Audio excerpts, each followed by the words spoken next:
அழுகையின் பள்ளத்தாக்கை குறித்து நாம் இந்த நாட்களில் தியானிக்க போகிறோம். பள்ளத்தாக்கு என்பது தாழ்மை. இப்போ தாழ்மையில இருக்கிற ஜனங்கள் கண்ணீரோட ஜெபிப்பார்கள். கண்ணீரோடு இருக்கிறவர்கள் அவருடைய கண்ணீரை துடைப்பார்கள் என்று நாம் பார்க்கிறோம். சங்கீதம் 84 சங்கீதம் 6 வசனத்தில் படிக்கும் போது அங்கே 84 6 வசனத்தில் சங்கீதத்தில் நாம் வசனத்தை படித்து நாம் தூங்குவோம். அழுகையின் பள்ளத்தாக்கை ஒருவர் நடந்து அதில் நீரூற்றாக்கிக் கொள்கிறார்கள், மழையும் குளங்களை நிரப்பும். கர்த்தருக்கு ஸ்தோத்திரம். அழுகையின் பள்ளத்தாக்கு. இந்த பள்ளத்தாக்கு தாழ்மையை காட்டுகிறது. நம்முடைய தாழ்வில் நம்மை கர்த்தருடைய எல்லா ஆசீர்வாதங்களையும் பெற்றுக் கொள்ளுகிறோம். கர்த்தருக்கு ஸ்தோத்திரம். அழுகையின் பள்ளத்தாக்கு. நம்முடைய தாழ்மையிலே நம்மளை நினைத்தவரை துதிகள் என்று நாம் பார்க்கிறோம். அப்போ இந்த பள்ளத்தாக்கு என்று சொன்னாலும் தாழ்மை. தாழ்மையா இருக்கிறவர்களுக்கு தான் கண்ணீரோடு ஜெபிக்க முடியும். தாழ்மையா இருக்கிறவர்களுடைய கண்ணீரை தான் ஆண்டவர் துடைப்பார். தாழ்மையா இருக்கிறவருடைய கண்ணீர் தான் தேவன் நோக்கி பார்ப்பார். இந்த வருஷத்துல நம்முடைய வாழ்க்கையில எத்தனை பேர் தாழ்மையோடு நாம் ஜெபிச்சிருக்கிறோம், தாழ்மையோடு கண்ணீரோடு நாம் விண்ணப்பம் பண்ணியிருக்கிறோம், தாழ்மையோடு அவருடைய சமூகத்திலே கடந்து வந்திருக்கிறோம் என்று நாம் பார்க்கும்போது இந்த பள்ளத்தாக்கு வியாகுலத்தின் ஜீவியத்தை காட்டுகிறது. வியாகுலம், ஒரு தாழ்மை. ஜெபிக்கணும். இயேசு கிறிஸ்து கூட வியாகுலம் பற்றி ஜெபம் ஆண்டவரே என்று ஜெபிச்சார். எத்தனை பேர் இந்த வருஷத்துல வியாகுலப்பட்டு ஆண்டோடைய சமூகத்தில் வந்து ஆண்டவரே என் உயிரை பாதுகாத்தீர் ஆண்டவரே. இந்த வருஷத்தின் கடைசியில வந்திருக்கிறோம்ப்பா. இந்த நாட்கள் எத்தனையோ பிரச்சனைகள் வந்ததப்பா, எத்தனையோ கஷ்டங்கள் வந்ததப்பா. ஆண்டவர் என்னை பாதுகாத்தீர் ஆண்டவரே. நம்மை தாழ்த்தி ஒப்பு கொடுக்கும் போது நம்முடைய கண்ணீர்களை ஆண்டவர் கேட்கிறவராக, நம்ம கண்ணீர்களை அவர் துடைக்கிறவராக இருக்கிறார். ஆமென். ஹல்லேலூயா.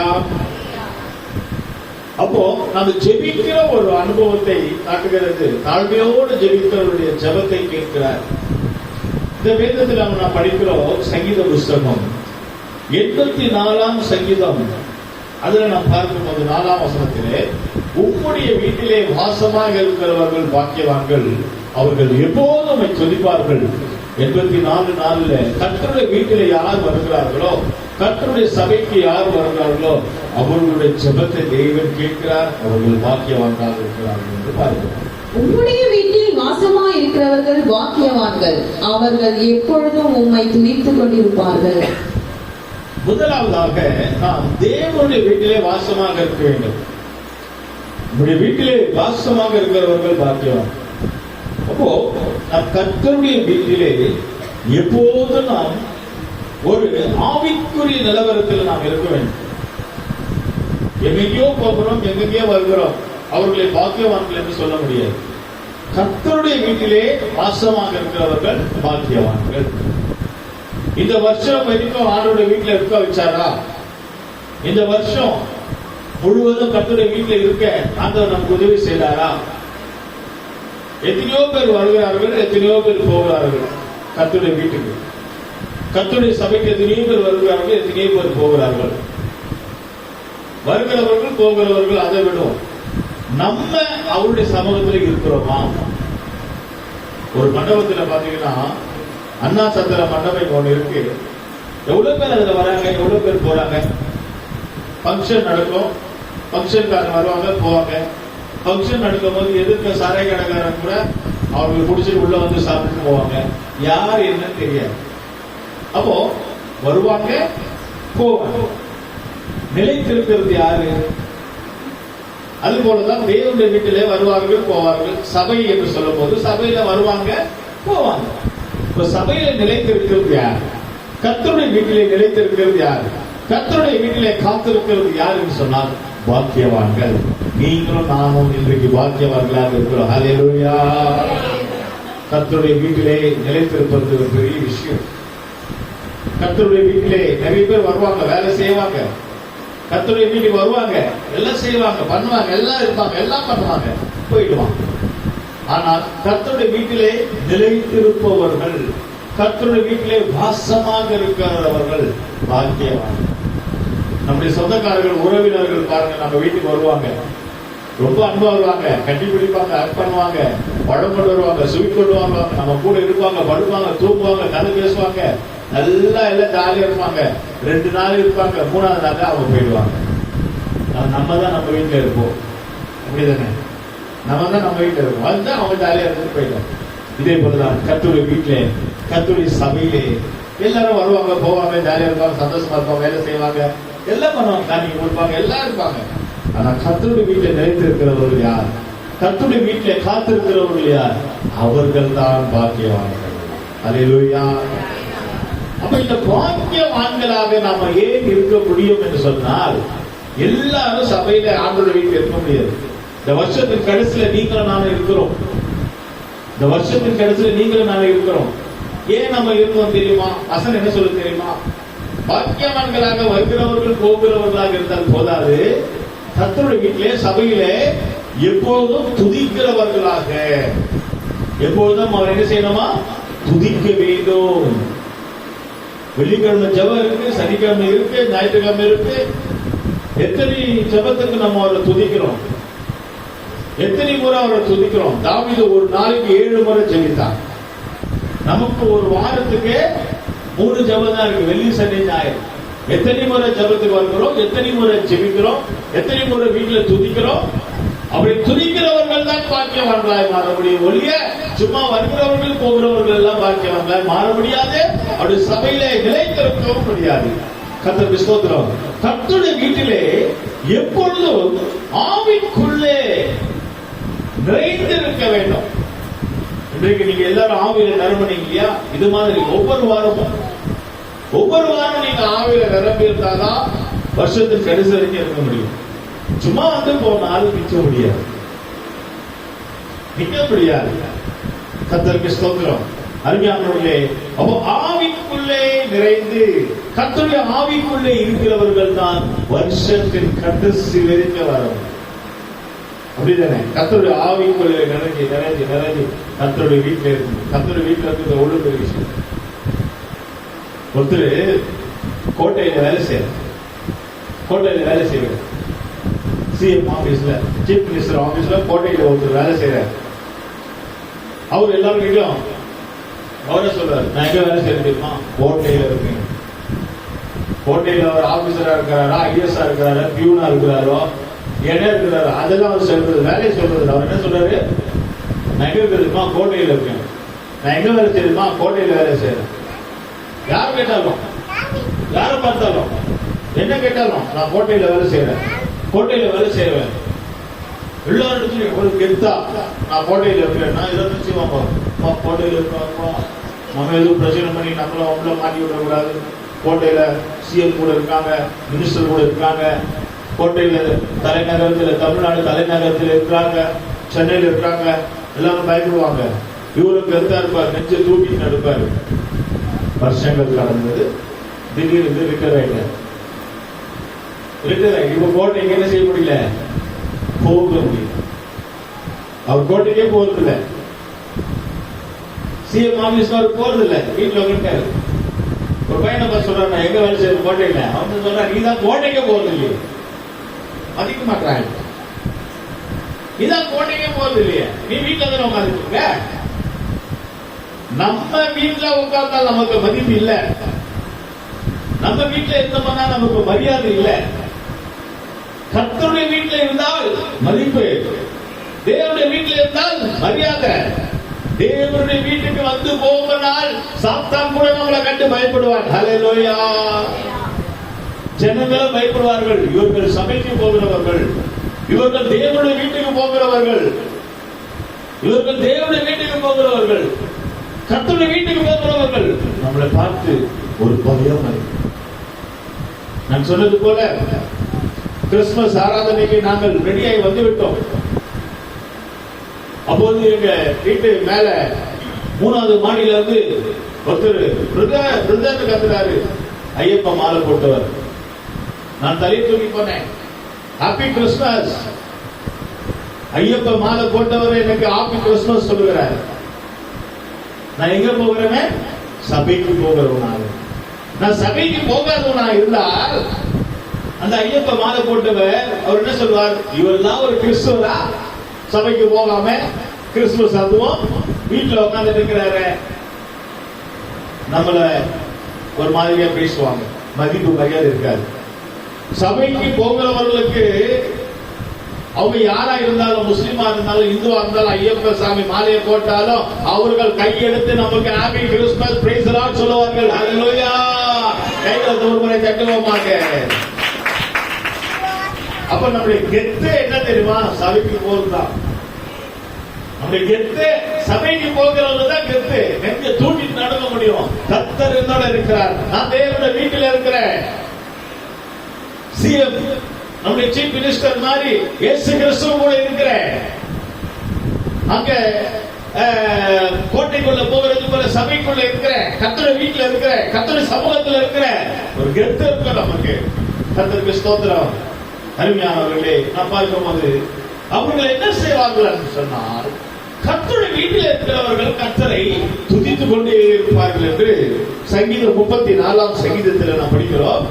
34 சங்கீதம் 1 வசனத்திலே நாம் எப்பொழுதும் கர்த்தரை துதிக்க வேண்டுமா? 34:1 படிங்க. கர்த்தரை நான் எக்காலத்திலும் ஸ்தோத்திரிப்பேன், அவர் துதி எப்போதும் என் வாயில் இருக்கும். கர்த்தரை எக்காலத்திலும், எந்த நேரத்திலும், எந்த நேரத்திலும் நீங்க பகலும் ஆண்டவரை துதிக்கலாம், மத்தியான நேரத்தில் துதிக்கலாம், சாயங்கால நேரத்தில் துதிக்கலாம், இரவில் உங்களுக்கு தூக்கம் வரலாம், எழுப்பி அவரை துதிக்கலாம்.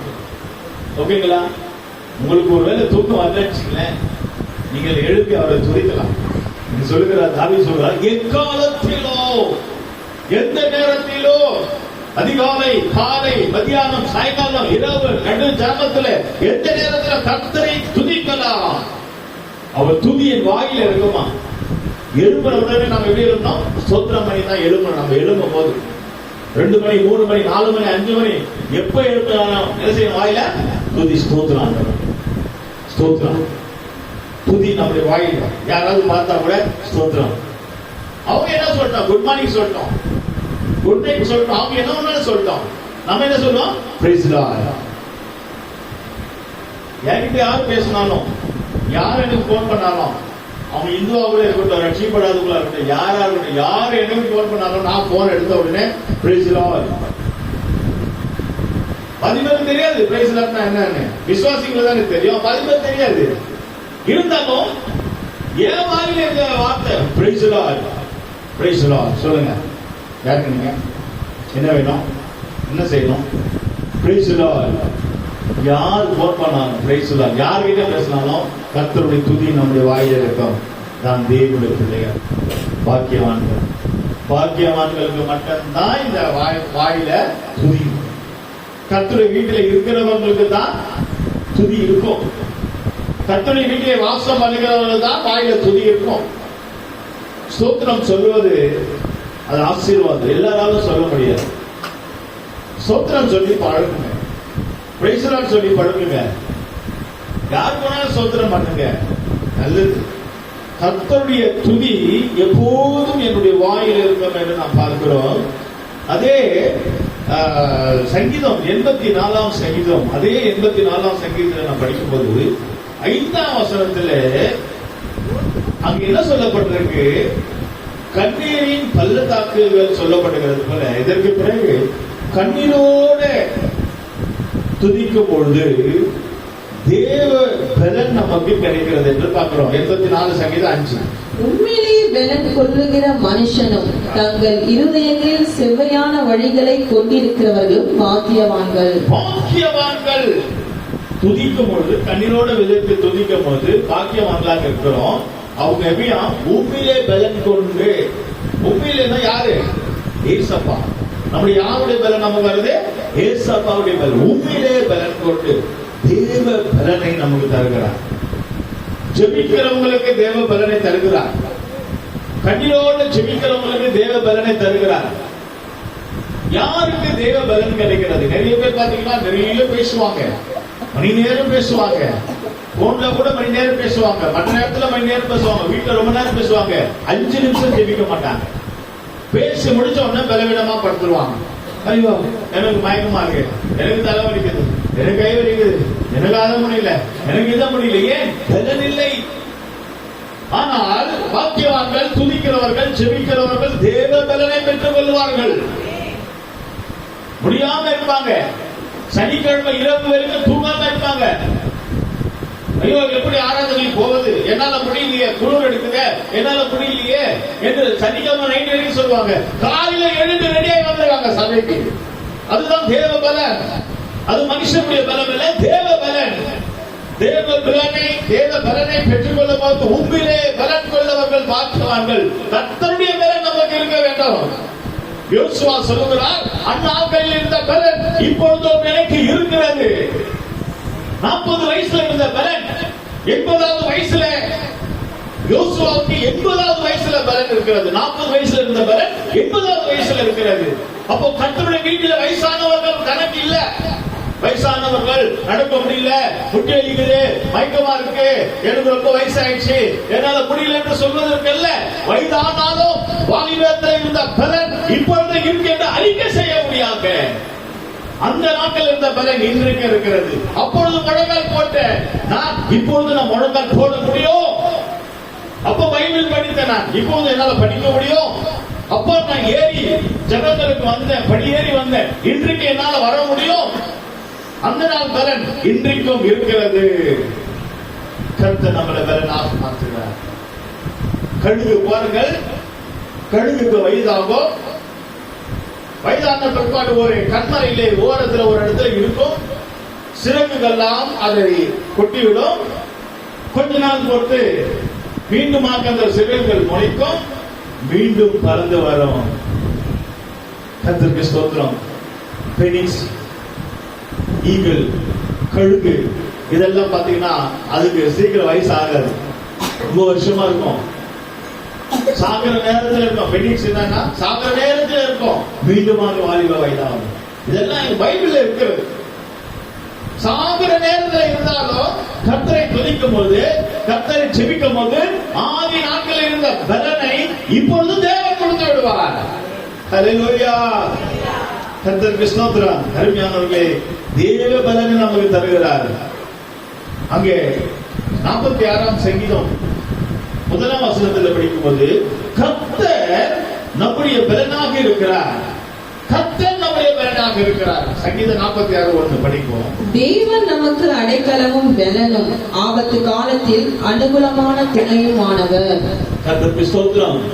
தேவன் நமக்கு முதல் அடைக்கலமாக இருக்கிறார். அவர் பலனாக இருக்கிறார். தேவ பலன் தான் நமக்கு. நம்ம பலன் நம்ம கிட்ட ஒண்ணும் இல்லை. நம்முடைய சரீரம் பலவீனமான சரீரம். நம்முடைய சரீரம் பலவீனமான சரீரம். பல்லு வலிக்குதுங்களா? கண்ணு வலிக்குதா? தலை வலிக்குதா? இரும்பல் இருக்கா? கோல்டு இருக்கா? ஜலதோஷம் இருக்கா? முட்டி வலிக்குதா? வயிறு வலிக்குதா? நம்ம சரீரத்துல எல்லாம் இருக்கா?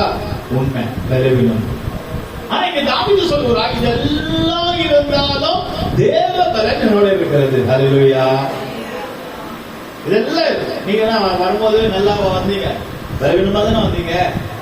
சிலருக்கு குளிரோட வந்தாங்க, சிலருக்கு பல்வலியோட வந்தாங்க, சிலருக்கு வயிறு வலி, தலைவலி, நெத்தி வலி, பல வேதனையோட வந்தாங்க. யாரும் அப்படி ஒண்ணும் பிரிஸ்கா வந்தாங்க, எல்லாரும் வேதனையோட வந்தாங்க. ஆனா வர வர வர வர தேவ பலனை தருகிறார். கர்த்தருடைய பலனை தருகிறார். தேவ பலனை கொண்டு நம்ம வாழ முடியும். ஒரு கழுகுக்கு தேவன் பலனை கொடுப்பார்கள், ஒரு கழுகுக்கு வாழ வயது மீண்டும் வரவுமானால், அதை காட்டிலும் ஆகாயத்து பட்சிகளை காட்டிலும் நீங்கள் விசேஷமானவர்கள். பறவைகளை காட்டிலும் நாம் விசேஷமானவர்கள். அப்ப தேவன் நமக்கு எவ்வளவு பலன் கொடுப்பார்? ஒரு பலத்தோட ஒரு அல்லேலூயா சொல்லுமா? அல்லேலூயா.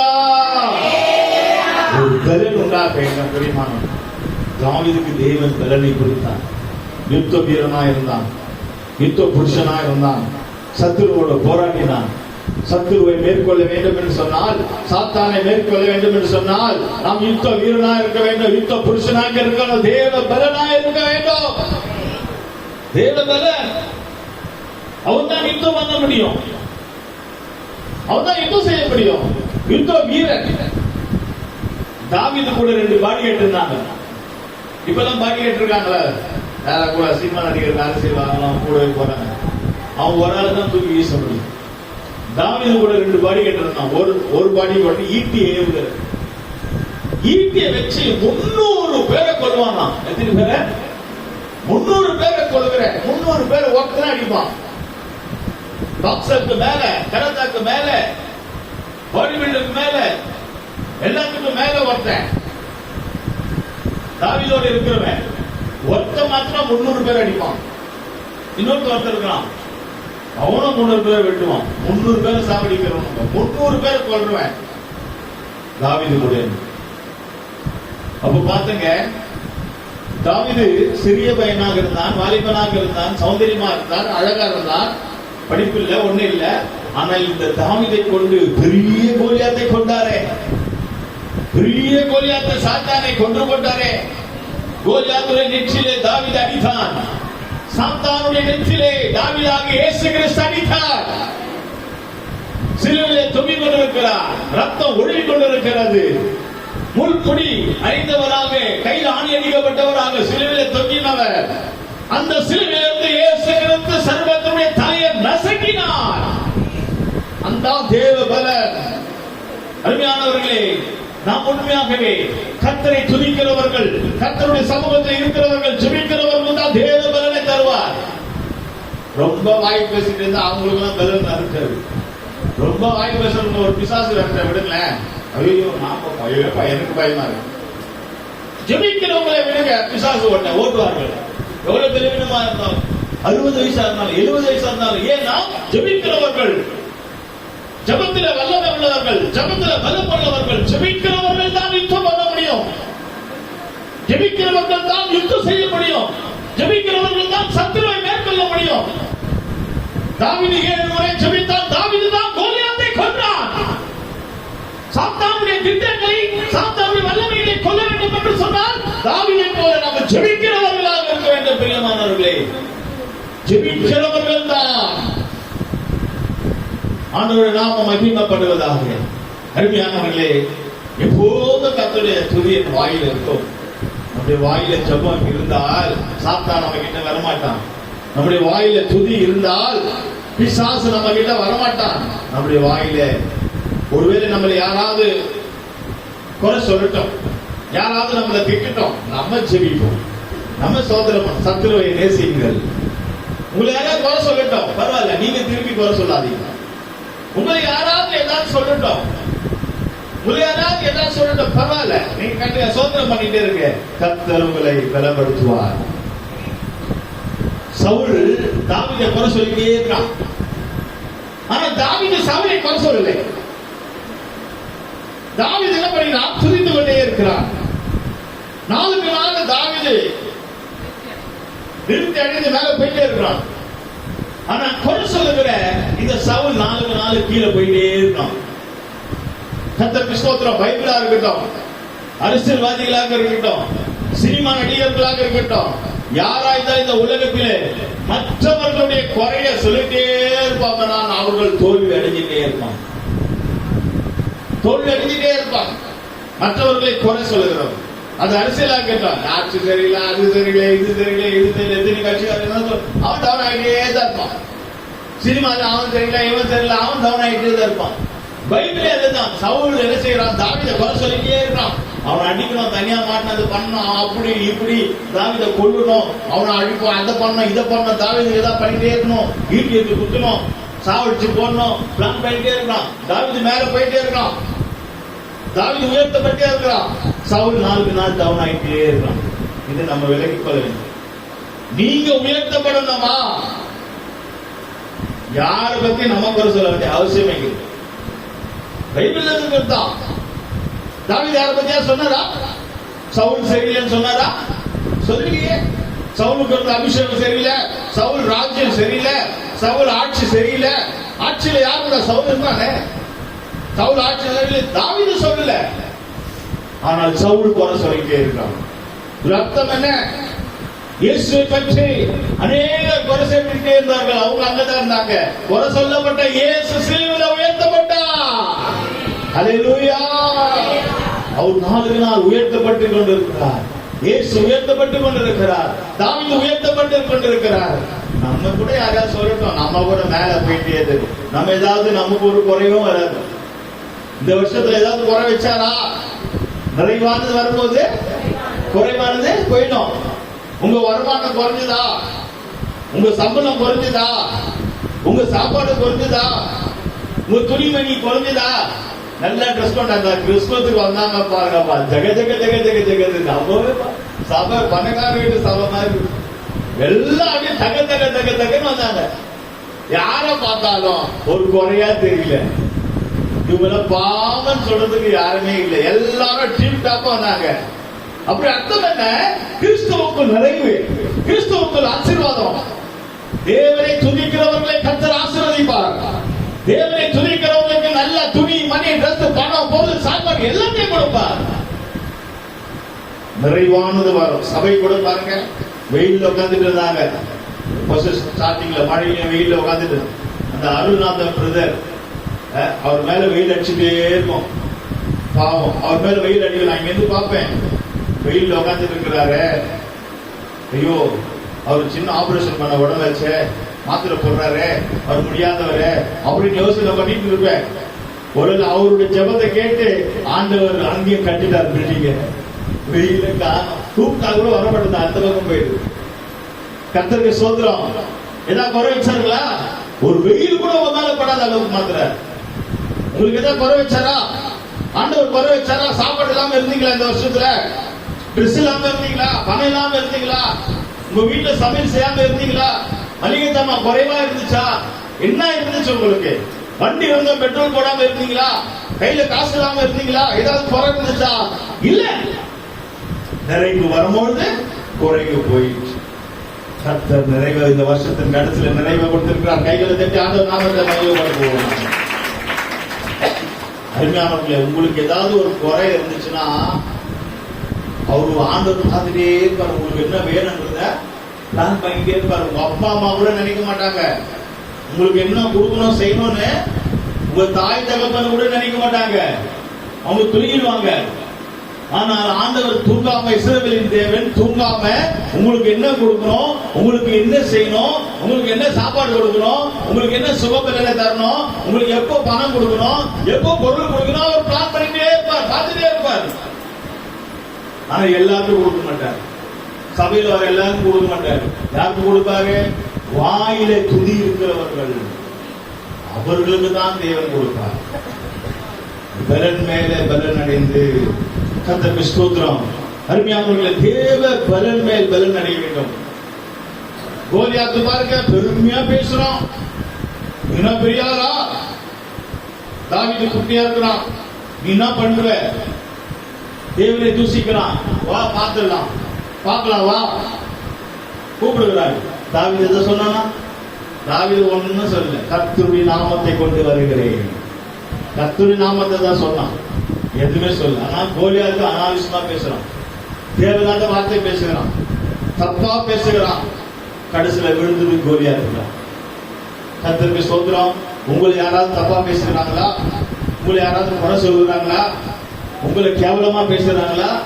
அமைதியா ஸ்தோத்திரம் பண்ணிட்டு போயிட்டே இருக்கு. தப்பா பேசுகிறவர்கள், குறை சொல்லுகிறவர்கள், உங்களை கேவலமா பேசுகிறவர்கள், அந்த கோலியாத்தை, அவனுடைய சிந்தனை எண்ணங்களை கர்த்தர் அடிச்சு அவங்க உங்க முன்னாடியே கீழே விடுவாங்க. கடைசியில நீங்களும் அவங்களுக்கு ஜெபிக்கிறவங்க ஆயிடும். உங்ககிட்டே வந்துருவாங்க, எங்களுக்கு அதை ஜெபம் பண்ணுங்க. கர்த்தருக்கு ஸ்தோத்திரம். அருமையானவர்களே, துதி வாயில இருக்க வேண்டும் என்று நாம் பார்க்கிறோம். இங்கே சிலர் என்ன செய்கிறார்கள் சொன்னால், கர்த்தருடைய ஆசீர்வாதங்களை ஆண்டவர்கிட்ட ஒரு குறுக்கு வழியாய் தேடுகிறார்கள். அப்போஸ்தலர் 9ஆம் அதிகாரம் 11ஆம் வசனத்துல, அப்போஸ்தலர் 9ஆம் அதிகாரம் 11ஆம் வசனத்துல நாம் படிக்கும் போது, அங்கு சிலர் என்ன செய்கிறார்கள்? கோட்டலான ஒரு வழியிலே வருகிறார்கள். அப்பொழுது கர்த்தர், நீ எழுந்து நேர் தெருவு எனப்பட்ட தெருவுக்கு போய் யூதாவின் வீட்டிலே தர்ஷு பட்டணத்தானாகிய சவுல் என்னும் பேருள்ள ஒருவனை தேடு, அவன் இப்பொழுது ஜெபம் பண்ணுகிறான். 9:11. அங்கே நீ கரெக்டான நேரத்தை ஆண்டவர் அங்க வழி சொல்லி அனுப்புகிறார். நீ அங்க போ, அங்க ஒருவன் இருப்பான், அவனை சந்தியன். கர்த்தர் நமக்கு சில நேரங்களிலே அவர் கரெக்டா நமக்கு வழி நடத்துகிறார் என்று நாம் பார்க்கிறோம். இந்த அழுகையின் பள்ளத்தாக்கு என்று பார்க்கும்போது அது ஒரு ஜெபத்தை காட்டுகிறது, கர்த்தருடைய வழி நடத்தலை பார்க்கிறது. பவுலும் சீலாவும் சிறைச்சாலையில இருந்த நேரத்திலே தேவனை துதித்தார்கள். அங்கு சொல்லப்பட்டிருக்கு, நீ எவ்வளவு அதிகமாய் கண்ணீர் விடுகிறாயோ அவ்வளவு அதிகமாய் கிறிஸ்துவை பெற்றுக் கொள்ளலாம். ஆண்டவர் நாம மகிமைப்படுவதாக இங்க சொல்லப்படுகிற அனுபவம் என்னன்னு சொன்னால், பவுலும் சீலாவோ அவர்கள் என்ன செய்கிறார்கள்? தேவனை துதிக்கிறார்கள். பவுலும் சீலாவும் தேவனை துதிக்கிறார். எங்க இருந்தார்கள்? அவர்கள் சிறைச்சாலையில் இருந்தார்கள். அருமையானவர்களே, கஷ்டமான ஒரு இடம், இடுக்கமான ஒரு இடம், துன்பமான ஒரு இடம். ஒருவேளை நம்ம வீட்டே நமக்கு சிறைச்சாலையா இருக்கலாம், நம்ம இருக்கிற இடம் சிறைச்சாலையா இருக்கலாம், நம்முடைய அம்மா வீடே நமக்கு சிறைச்சாலையா இருக்கலாம், நம்முடைய மாமியார் வீடு நமக்கு சிறைச்சாலையா இருக்கலாம், நம்ம இருக்கிற ஸ்கூல் காலேஜ் வேலை செய்யற இடம் நமக்கு சிறைச்சாலையா இருக்கு. இப்படி திரும்பினா தப்பு, அப்படி திரும்பினா தப்பு, இங்க பார்த்தா தப்பு, அங்க பார்த்தா தப்பு, நாலா பக்கமும் நம்மள நெருக்கி வச்சிருக்கலாம். ஒண்ணு நம்ம எதுவும் செய்யாத அளவுக்கு கையை கட்டி வச்சிருக்கலாம், எங்கேயும் போகாத அளவுக்கு காலை கட்டி வச்சிருக்கலாம். பவுலும் சீலாவும் கட்டி அங்க சிறைச்சாலையில வைத்திருக்கிறார்கள். அப்பொழுது இந்த 2 பேரும் அவர்கள் தேவனை துதிக்கிறார்கள். தேவனை துதிக்கும் பொழுது சிறைச்சாலையினுடைய கட்டு அவிழ்க்கப்பட்டது.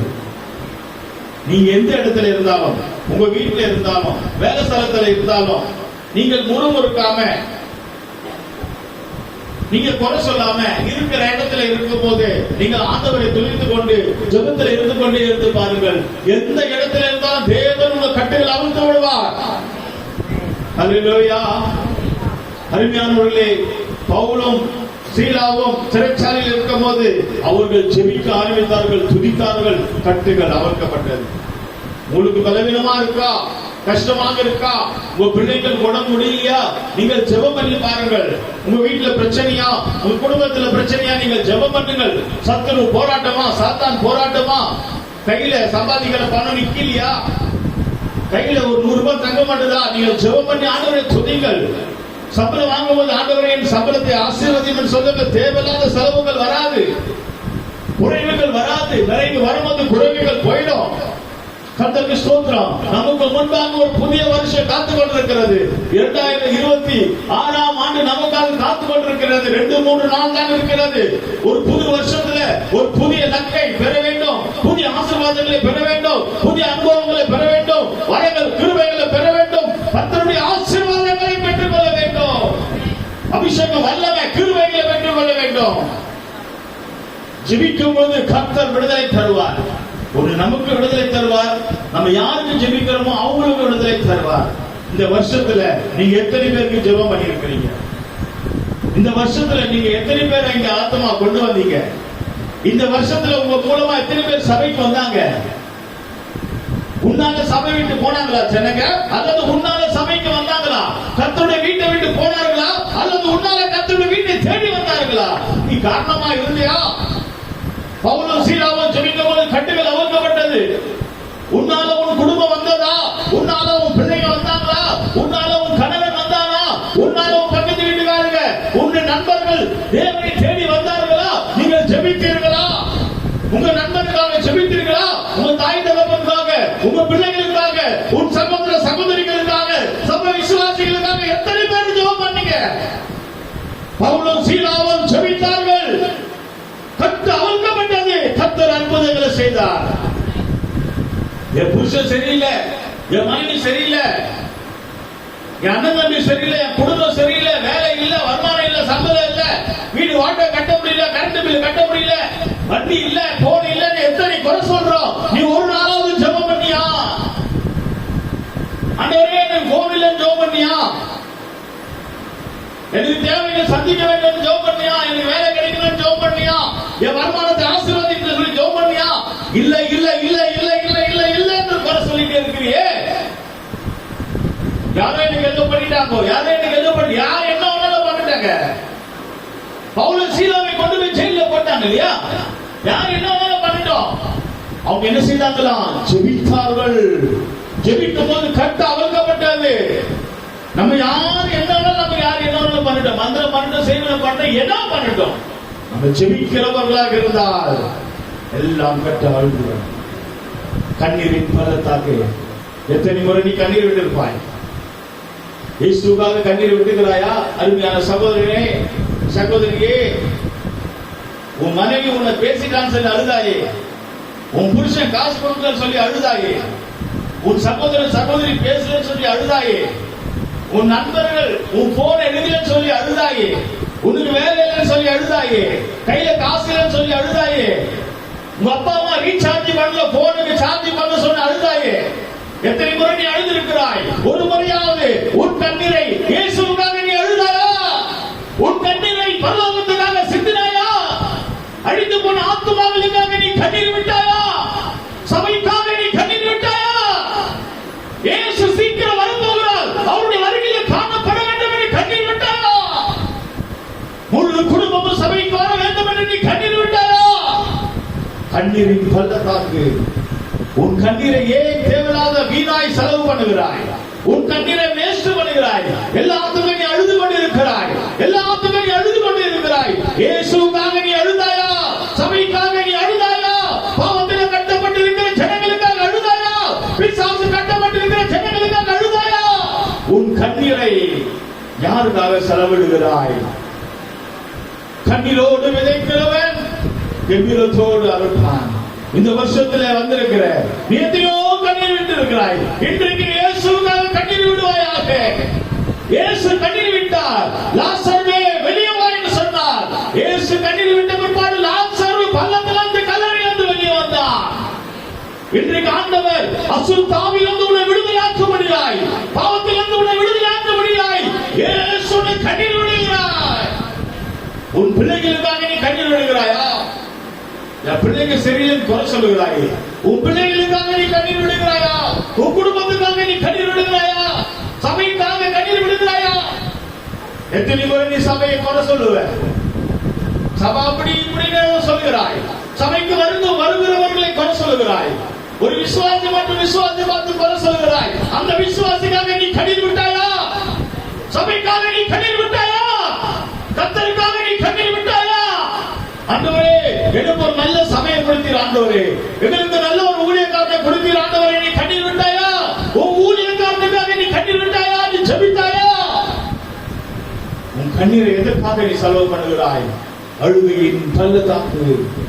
பள்ளத்தாக்கு என்று சொன்னால் தாழ்மை. தாழ்மை இருக்கிறவர்கள் தான் ஜெபிக்க முடியும். கண்களை மூடுவோமாக. ஷபாக்கலா துலாவான். வருஷத்தில் கடத்தில் ஆண்டவர் உன்னோடு பேசிக் கொண்டிருக்கிறார். அருமையான தேவ பிள்ளையே, உன் கண்ணீரை இந்த வருஷத்துல எவ்வளவு சிந்திருக்கிறார்? இயேசுக்காக ஒரு சொட்டு கண்ணீர் விடுவாயா? அழுகையின் பள்ளத்தாக்கு. சபைக்காக நீ கண்ணீர் விடுவாயானால் சபை ஆசீர்வதிக்கப்படும்.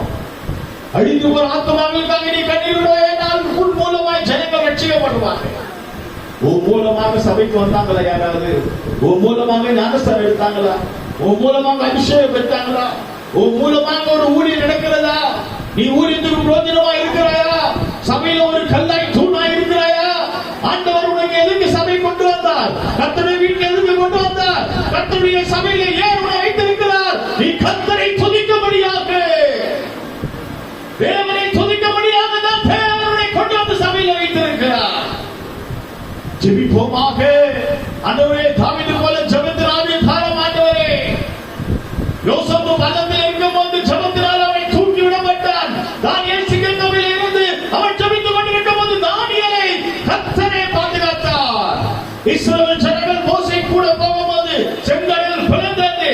அவர்கள் கண்ணீரோடு பயத்தோடு புறப்பட்டு போகிறார்கள். தேவ பயத்தோடு நீ கர்த்தருடைய சமூகத்திலே தெய்வ பயத்தோட கண்ணீரோடு புது வருஷத்துல பிரவேசிப்பாயனால் இந்த புது வருடம் உனக்கு பெரிய ஆசீர்வாதமாக இருக்கும். பெரிய ஒரு லக்காக மாறும். புது வருஷத்துல ஒரு பெரிய வெற்றியை காண்பாய். புது வருஷத்துல ஒரு மேன்மையை காண்பாய். உன்னை முத்திரை மோதிரமாக கர்த்தர் மாற்றுவார். உன்னை ராஜ்ய கிரீடமாக மாற்றுவார். நீ அலங்கரிக்கப்பட்ட ஒரு கிரீடமாக இருப்பாய். நீ கர்த்தருடைய கரத்திலே இருப்பாய். கீழாகாமல் மேல மாறுவாய். மாறாகாமல் சரியாக மாற்றுவாய். நிறைவானது வரும்போது குறைவானது போய்விடும். இந்நாமத்தினால் நீ எதை கேட்டாலும் ஆண்டவரே எனக்கு ஒண்ணு வேண்டாம் ஆண்டவரே, பணம் வேண்டாம், பொருள் வேண்டாம் ஆண்டவரே, என் கண்ணீர் விட்டு ஜெபிக்கிற ஜெபாவியை தாரும் ஐயா. ஜெபாவியை நீங்க கேட்டு பாருங்க. கர்த்தருடைய வீட்டுல நான் இருந்தா போதும் ஆண்டவரே, கர்த்தருடைய சபையில இருந்தா போதும் ஆண்டவரே. ஆண்டவரே நான் சபையில் இருப்பேன் ஆண்டவரே, சபையை விட்டு நான் போக மாட்டேன் ஆண்டவரே, கர்த்தரை விட்டு நான் போக மாட்டேன், தேவ சமூகத்தை விட்டு நான் போக மாட்டேன். நீ தீர்மானிப்பா, நீ தீர்மானம் செய்வாயானால் வருகிற புது வருடத்திலே கர்த்தர் உன்னை ஆசீர்வதிப்பாராக. உன் சத்துரு உன் காலில் வந்து விழுவார்கள். உன்னை கொலை சொன்னவர்கள், உன்னை குற்றமாய் பேசினவர்கள், அவர்கள் உன் காலில் வந்து விழுவார்கள். ரசபாலா கரிஹாலா துஆனா மானா ஷகதா மானியோ. தேவ சமூகத்திலே ஆண்டவர் நம்மோடு பேசிக் கொண்டிருக்கிறார். வருஷத்தின் கடைசியில பேசிக் கொண்டிருக்கிறார். சபையை உயிர்ப்பிக்கப்படட்டும், ஜனங்கள் உயிர்ப்பிக்கப்படட்டும், நம்ம எல்லாரும் உயிர்ப்பிக்கப்படுவோமாக. கண்ணீரோடு ஜெபிக்கிற அனுபவத்தை பெற்றுக் கொள்வோமாக. தாழ்மையாய் ஆண்டவருடைய சமூகத்தில் வரும்போது அழுகையின் பள்ளத்தாக்காக இருக்கும். உன் கண்ணீரை தேவன் பார்க்கிறார். நீ விட்ட கண்ணீரை கர்த்தர் பார்த்தார். நீ விட்ட கண்ணீருக்கு ஒரு பதில் வரப்போகிறது. நீ விட்ட கண்ணீருக்கு ஆண்டவர் பெரிய காரியங்கள் செய்ய போகிறார். ஒப்படைப்போமாக. ஜெபாவி உனக்கு ஜெபிக்க தெரியலையா? ஒப்படைப்போம். ஆண்டவரே நீங்க ஏதாவது எனக்கு செய்யுங்க. நீங்க தான் ஏதாவது செய்யணும். எதிர்பார்த்து